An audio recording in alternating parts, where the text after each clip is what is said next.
ये जो है हम आपको एक कथा सुनाते हैं श्री रामचरितमानस का। भगवान राम से अगर कोई प्रेम तो सब करते हैं, लेकिन कोई सबसे ज्यादा प्रेम करने वाला है तो वो माता कैकेयी है। लोग तो समझ नहीं पाते हैं, कहते हैं कि वो तो वन में भेज दी थी, वो कैसे प्रेम करती हैं।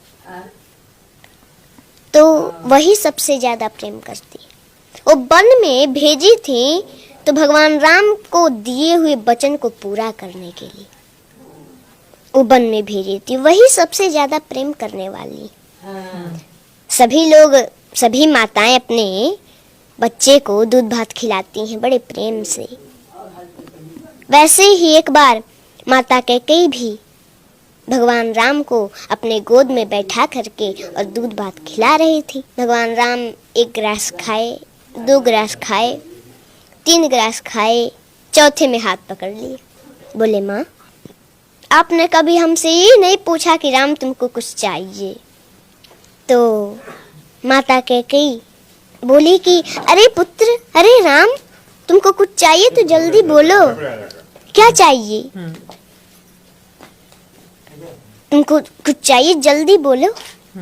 तुम्हें मांगने में देरी हो सकती है, मुझे देने में देरी नहीं हो सकती। भगवान राम बोले, माँ पहले मेरी कसम खाओ कि जो मैं मांगूंगा वो दोगी। माता कैकेयी बोली, हाँ राम मैं तेरा कसम खाती हूँ, जो तुम मांगोगे वो हम देंगे तुमको।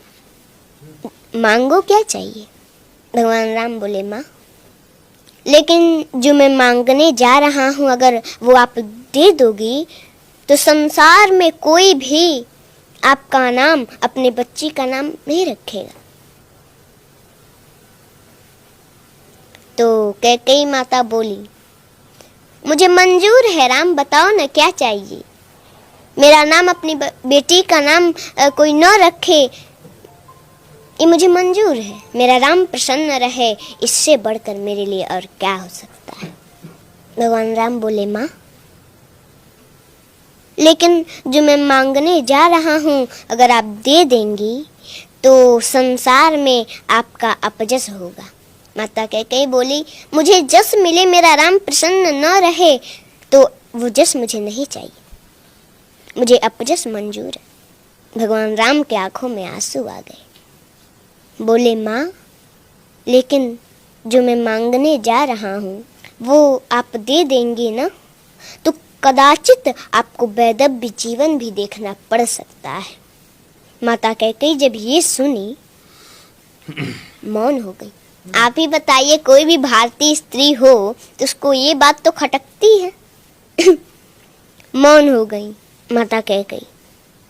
थोड़ी देर मौन रही, फिर कुछ देर के बाद बोली, राम मुझे कदाचित वैधव्य जीवन ही क्यों ना देखना पड़े, वो भी मुझे मंजूर है। बताओ तुम्हें क्या चाहिए। भगवान राम बोले, माँ एक समय ऐसा आएगा, मेरा विवाह होगा, मैं फिर अयोध्या आऊंगा और उस समय हमारे लिए आपको 14 वर्षों का वनवास मांगना पड़ेगा। जब कैकेयी माता वनवास सुनी तो तुरंत धड़ाम से गिर पड़ी, जमीन पर बेहोश हो गई। भगवान राम ने जल से छींटा मारे तो कुछ देर के बाद होश आया।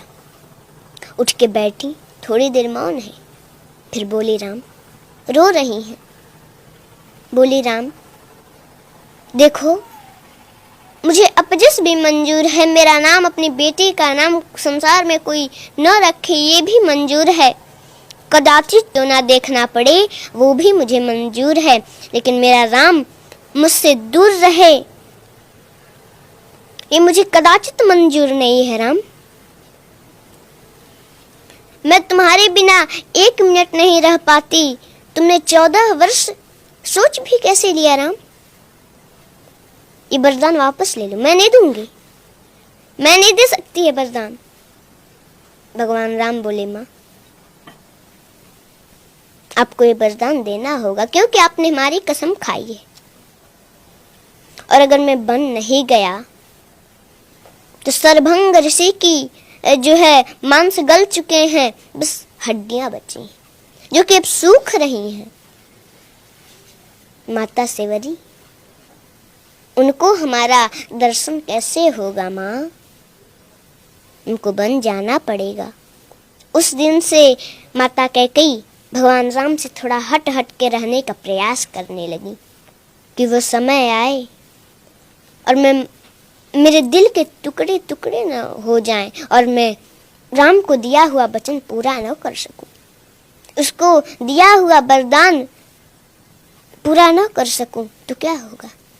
थोड़ा हट हट के रहने का प्रयास करने लगी और वो समय आया, वरदान मांगी।